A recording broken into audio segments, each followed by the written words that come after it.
चली है अलकनंदा। पुल पर से गुजरकर पहाड़ के बाद पहाड़ और कितने ही मुश्किल चढ़ाइयां चढ़ने के बाद लोकपाल के विशाल पर्वत की चोटी दिखाई देती है। सर पर सफेद मुकुट सा पहने हुए यह लोकपाल पर्वत की चोटी बर्फ से हमेशा ढकी रहती है। बीच की भूमि पर हेमकुंड नाम का एक बहुत बड़ा सरोवर है। सरोवर के चारों ओर उजली चमकीली बर्फीली पर्वत श्रेणियां विराजमान हैं। मनुष्य का रहना सहना यहाँ संभव नहीं।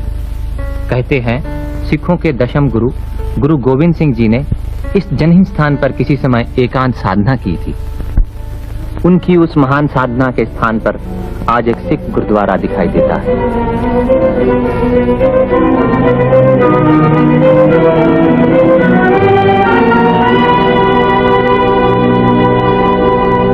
वहां से लौटने पर रास्ते में दिखाई देती है वो विशाल जलराशि जो हेमकुंड से निकलकर लक्ष्मण गंगा के नाम से अलकनंदा में आ मिली है।